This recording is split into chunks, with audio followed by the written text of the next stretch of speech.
Amrita office में बैठकर अपना वर्क कर रही है। तभी उसके पास ऑफिस का गार्ड आता है और अमृता से कहता है, मेम साहब, आप अभी तक गए नहीं हो। अमृता गार्ड से कहती है, बस भैया, थोड़ा एक्स्ट्रा काम था, बस निकल रही हूँ। गार्ड अमृता से कहता है, ठीक है मेम साहब, बस ध्यान से जाना क्योंकि उस रास्ते पर वो रहता है। इतना बोलकर गार्ड बहुत डर जाता है और वो डर गार्ड के चेहरे पर साफ दिखाई देता है। तभी अमृता गार्ड से कहती है, अरे भैया, आजकल के मॉडर्न ज़माने में भी आप किससे कहानियों पर विश्वास करते हो? ये छलावा, भूत प्रेत बस इंसान का अंधविश्वास है। ऐसा रियल लाइफ में कुछ नहीं होता। गार्ड अमृता से कहता है, मेम साहब, आपको नहीं मानना तो मत मानिए, पर मेरे हिसाब से इस टाइम आपका उस रास्ते से जाना सेफ नहीं है क्योंकि 7 बजे के बाद वो जंगल मायावी हो जाता है। और आज तो वैसे भी पूर्णिमा की रात है, उसकी शक्ति 10 गुना ज़्यादा हो जाएगी। और कुछ लोग कहते हैं पूर्णिमा की रात में जो उस रास्ते से जाता है वो कभी वापस लौटकर नहीं आता।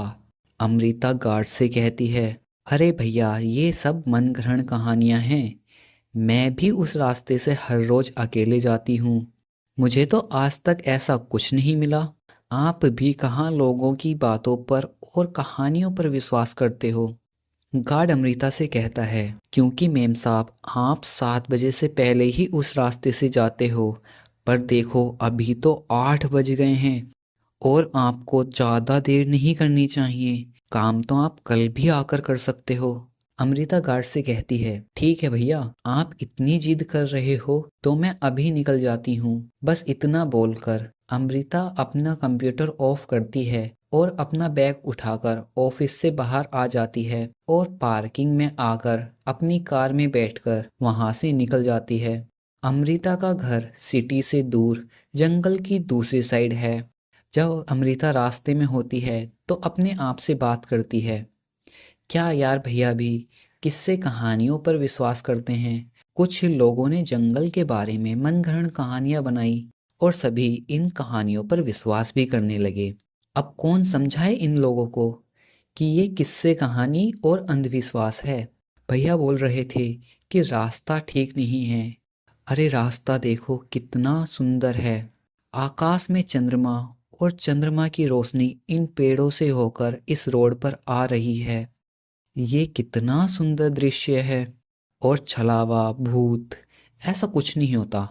अमृता ने इतना बोला ही था, तभी अचानक से उसकी कार के आगे एक काली बिल्ली आ जाती है।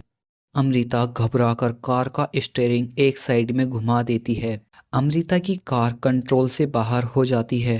अमृता चीखती है, ये रुक क्यों नहीं रही है? अमृता कार को कंट्रोल करने की बहुत कोशिश करती है पर कार कंट्रोल में नहीं होती। अमृता की बहुत कोशिश करने के बाद कार कंट्रोल में आ जाती है।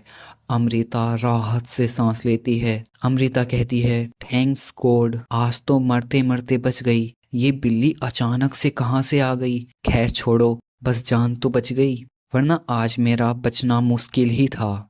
और सब लोग कहते कि छलावे ने अमृता को मार दिया। अमृता अपने आप से बात कर ही रही थी, तभी वो नोटिस करती है, ये मैं कौन से रास्ते पर आ गई हूँ? ये वो रास्ता नहीं है जिससे मैं हर रोज घर जाती हूँ। अमृता कार को घुमाकर वापस जाने लगती है। तभी अचानक से ये ये मौसम को क्या होने लगा? अचानक से इतने सारे बादल कहाँ से आ गए? मौसम इतनी जल्दी कैसे खराब हो गया? अमृता बादलों को देख ही रही थी, तभी अचानक उसने रोड पर देखा और उसकी चीख निकल गई, नहीं! आखिर क्या हुआ अमृता के साथ और क्या है इस जंगल के छलावे का रहस्य? ये देखने के लिए इस वीडियो पर 100 लाइक और 100 कमेंट पार्ट 2 के लिए, और सब्सक्राइब करना ना भूलें। मिलते हैं अगले हॉरर एपिसोड में।